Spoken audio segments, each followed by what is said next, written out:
Good morning class. पिछली कक्षा में हमने बुद्धि का अर्थ, बुद्धि क्या होती है, किस प्रकार की होती है, बुद्धि के प्रकार, बुद्धि की विशेषताएं, बुद्धि अधिगम की योग्यता है, समायोजन की योग्यता है, बुद्धि अमूर्त है, विभिन्न प्रकार की बुद्धि के बारे में चर्चा की थी। अब आगे नया हमारा टॉपिक है बुद्धि के प्रमुख सिद्धांत। बुद्धि के प्रमुख सिद्धांत में है, पहला है एक कारकीय सिद्धांत या एक खंडीय सिद्धांत या एक तत्व का सिद्धांत। और इसके प्रतिपादक जो थे वो थे अल्बर्ट बिनेट। कौन थे? Albert beneath. अब एक तत्वीय सिद्धांत में अल्बर्ट बिनेट के जो सहयोगी रहे हैं वो कौन है? स्टर्न और टर्मन।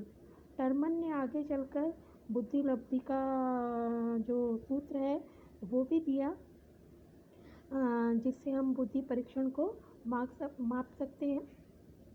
आगे चलकर हम बुद्धि परीक्षण की चर्चा भी करेंगे।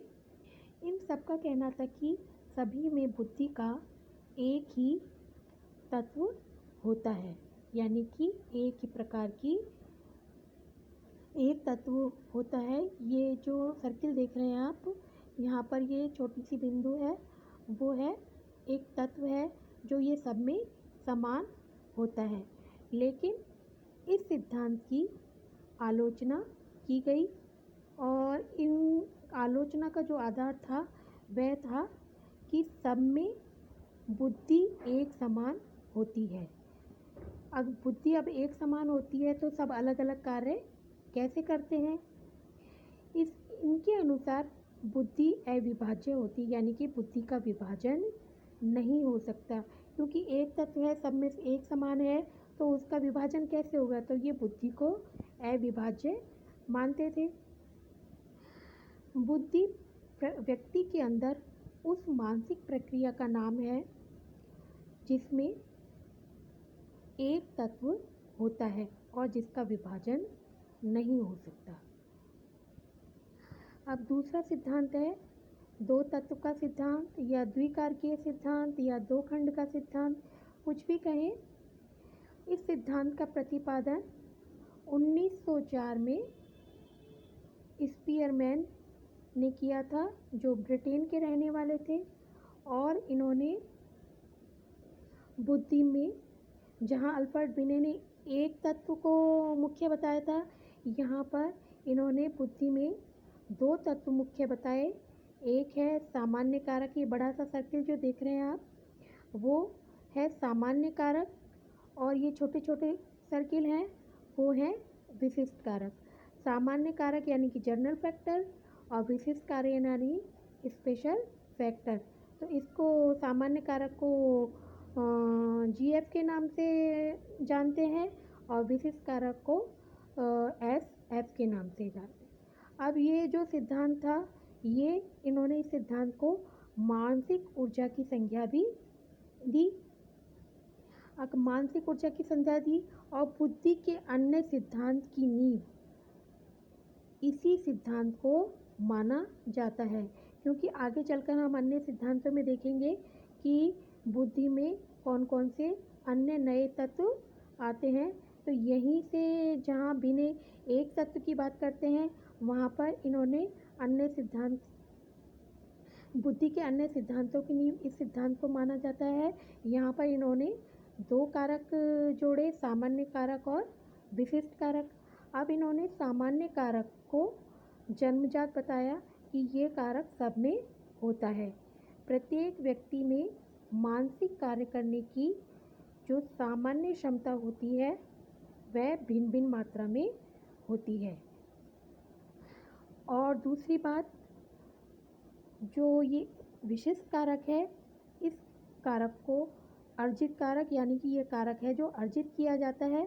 और प्रत्येक व्यक्ति में मानसिक कार्य करने में कुछ विशिष्टता की आवश्यकता होती है, और वह विशेषता प्रशिक्षण के द्वारा, शिक्षण के द्वारा, पूर्व अनुभव के द्वारा ज्ञात की जाती है या जानी जाती है। जैसे हम एक उदाहरण के तौर पे जाने, जैसे कोई व्यक्ति है, वह सामान्य तौर पर दौड़ता है और ये तो उसका सामान्य कारक हो गया।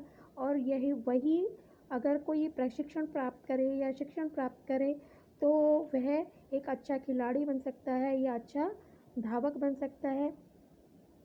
तो इस प्रकार है जो उसने विशिष्टता है वो शिक्षण के द्वारा या प्रशिक्षण के द्वारा प्राप्त करके वह खिलाड़ी या जो है धावक बनता है। तो ये यहाँ पर जो अल्फ्रेड बिने ने एक तत्व के सिद्धांत दिया, स्पीयरमैन ने दो तत्वीय सिद्धांत की बात कही और दो तत्वीय सिद्धांत में इन्होंने सामान्य कारक और विशिष्ट कारक की बात कही। अब तीसरा कारक है हमारा त्रिखंडीय कारक या तीन तत्व का सिद्धांत या त्रिकारकीय सिद्धांत। इसके सिद्धांत के प्रतिपादक भी थे, कौन थे? स्पीयरमैन ही थे। जहाँ स्पीयरमैन ने पिछले सिद्धांत में यानी कि दो तत्वीय सिद्धांत में सामान्य कारक और विशिष्ट कारक की बात कही थी, वहीं इन्होंने अपने त्रिखंडीय सिद्धांत में सामूहिक कारक की बात भी कही है। यानी कि ये जनरल फैक्टर और यहाँ जो हमने विशिष्ट योग्यता अर्जित की थी वो हो गया एस फैक्टर।